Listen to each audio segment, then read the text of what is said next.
Hey, my Legion, how y'all doing today? I'm here today to do two movie reviews with me and Alice. You want to come up on here, Alice? Wait a second. Alice, what are you doing? Come up here. Come up here. Come up here. Stay out. Come on, jump up here. Up here. There you go. And we're here to review, Alice. We're here today to review Burying the X and The Adventures of Tintin.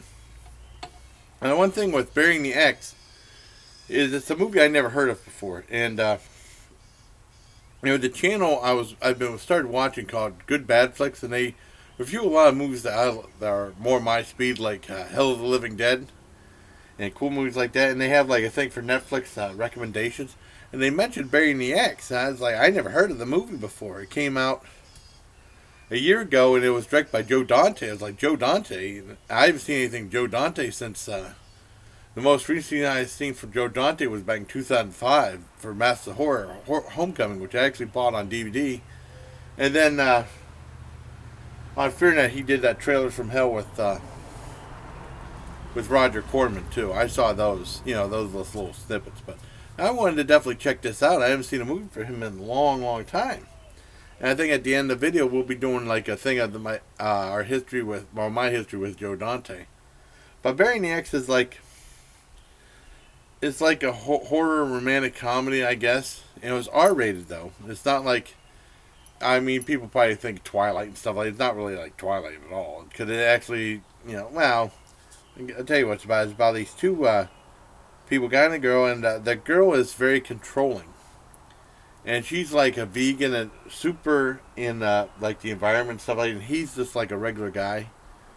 And she's kind of a bitch every time he talks or says hi to another girl or stuff like that. And then she goes as far as to when they move to another apartment, she takes down all his vintage foreign movie posters and puts up like all environmental stuff, and she damages all his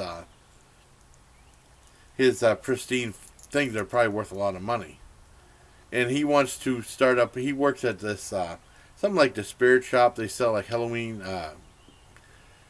masks and like props and stuff like that. He wants to open up his own version. She's like against horror films. She thinks horror films are stupid and stuff. So, and then she goes and she says that, you're the only person I have. I don't have anyone else. And they do humanize her some. She's not like a complete bitch. They talk about her losing her mom, and she said, "You're all I have left," and stuff. So they do humanize her, and in some ways that hurts the movie because you do feel bad for her, even though she'd be incredibly tough to live with. And she does not like his half-brother, who was staying at their house with two women, because he said that he couldn't get any women at his place. And she ends up kicking him out. So, it's just, she's very controlling. She just wants to be with him and just have things her way. No meat products or anything like that. And she made a big thing about milk too, because vegan is no animal byproducts. And at this one ice cream shop, there was this one girl that he was talking to. She was talking about Fruit Brute, the classic General Mills cereal that didn't last very long. And I really liked that part because Fruit Brute was one of my favorite cereals growing up. But it got discontinued after like 2 years because no one bought it except for like me, probably. And I actually did a video called Return to Fruit Brute back in late 2013, early 2014 on my channel when they brought back the monster cereals. And that was a werewolf one. It was like a cherry flavored cereal, from the makers of Frankenberry and Blueberry and stuff. But like I said, that Fruit Brute never caught on. Well, anyways, after she did the thing where taking down his poster, she said he left and he went to live with to talk to his half brother, and she said like, I think you need to break up with her or something like that, or like or text break up with her. He said, oh, I can't do that. But I said I'm thinking about breaking up with her proper, and he said he called her up at her work, and she's like a blogger. And he asked her to come to this dog park. She said, oh man, you brought me a puppy. That's so nice. And he said, well, come by and I'll show you what happened, And when she comes down there, she gets hit by a bus and she gets killed and she dies.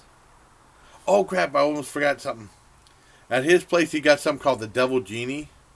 And when they talk about being together forever and ever and ever, the Devil Genie heard us, and you see his eyes light up and he's smoking a little bit. So you know that has something to play in the movie later on. Well, anyways, like I said, she dies. She gets, she's buried, and then he runs into that girl again that she talked to from the ice cream place.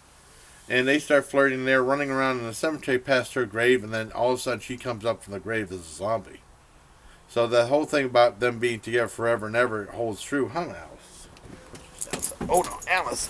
Come here. Alice, you want to come up here? Yeah, that's better. Now you can see Alice more. And like I said, that holds true, and it's really... They come back, and she does stuff like she throws up embalming fluid in his face. I got that for the thumbnail. That's a pretty cool thumbnail. Aww. But the thing is, it's supposed to be a comedy. It's not really that funny. The problem is the acting and the casting are terrible. There's some really bad... I mean, sometimes the actors are alright. Sometimes they're really awful. There's a scene where this one girl goes, OMG, he's your... That's the girl, guy you crush on. That was some of the worst acting I've ever seen in my life. That was a big, big problem for the movie, and it really hurt the film a lot. The humor wasn't really that funny, except for like the throwing up parts and the guy crapped his pants. That was a little funny, but I mean, I don't want to talk to you about how the movie gets resolved, but I mean it's very anticlimactic and very poorly done. Yeah, really disappointed. I mean, it's not the worst movie I've ever seen, but it's definitely not the best. Definitely very much a disappointment for Joe Dante. I thought it'd be much better than what it was. I give Burying the X a 6.5 out of 10. Now, the other movie was The Adventures of Tintin, and then I saw that on Tubi TV, and that's a movie I've wanted to see for a while. It came out in 2011, directed by Steven Spielberg, and he teamed up with like Peter Jackson and stuff, and it was like a big budget motion capture film about the classic anime series, which I never saw. I never saw the anime. I think it might have been a comic strip too. I never saw Tintin before. I saw this one though because I really wanted to see it. And basically, what it's about is it's very fast paced, and it talks about like him wanting this little model ship at this one sale, and all these guys are after it. And they said, "Why is they after it?" And there's like a secret little compartment in the mast that has like the secret little scroll in it. All the bad guys are after it. And he teams up with the captain, who's a drunkard, to try to find out what everything's about and get the bad guys to turn. It's a very entertaining film. The look of the film, just the look of the film alone gets a 10 out of 10. The film itself, 8.5 out of 10. Not perfect, but very good, though. And it's a great sense of humor. So all in all, The Adventures of Tintin gets a 9 out of 10. It's not bad at all. Huh, Alice? I saw it on Tubi TV. You know, it's definitely worth a look. It's PG rated. It's good for the kids. You know. And I want to talk about my history with Joe Dante. Now, I heard about Joe Dante. I basically heard about him through, the credits for Gremlins. You know, because he directed Gremlins. And that was his big thing. But before that, he did movies like The Howling and Piranha, which were really good. He did earlier stuff for Roger Corman, and then eventually it came out to be bigger and bigger. And remember seeing that, and Gremlins 2, the next batch, I saw that in Fort Bragg, which is a really good. I even like that kind of better than the original one. He did Explorers, which I saw in Germany. What else did he direct? He directed The Burbs with Tom Hanks, which is a really good movie. He directed... what else? He directed Matinee, which I really liked, but that was a complete commercial failure. And I think he was really surprised at John Goodman film about the 50 cinema and stuff. That was a lot of fun. But, I mean, the critics loved it, but audiences just didn't go see it. And he directed Small Soldiers. Small Soldiers was awesome. And there were some other ones he directed that were pretty good, too. I mean, I guess he did something called The Hole or something like that. A 3D, not to be confused with Disney's Holes. But I never saw that one. Thing is, he directed some other... Oh, he directed Inner Space. I saw that. That was a really good one. I mean, he would direct some really big budget films. That's why I'm surprised that that Burying the X was a real flop. You know? I mean, well, not the worst thing, but it could have been much better. You know? So there you have it for my review of Burying the X, Personal History, Joe Dante, and Adventure of Tintin for me and Alice. So until next time, everybody, please carry my allegiance. Right, Howard? Right, Howard? Howard, kiss. I love you. All right. Like I said, I'm only watching my sister's dog for a little while, and then I'll get back to normal. Maggie will be more herself, you know. So, till next time from outside, because I did some outside videos when I had Alice last time. If you remember, I had Alice in September 2015, and after that, a week after I had Alice, you know, my sister said, "Let's go out and get a cat," because they were talking about getting me a rescue cat for a while, because after Dad passed away, and then we got Maggie. So I mean, because of you, we got Maggie. Alice doesn't understand that though. And a little follow up to that video when Maggie was upset and hissing at Alice. I thought things were getting a little bit better, and then Alice chased her through the hallway when she came back in from going potty. So back to square one again, you know. Maggie's still in her room and still in a small bedroom. I'm trying to get her to come out and eat and do some more stuff, you know.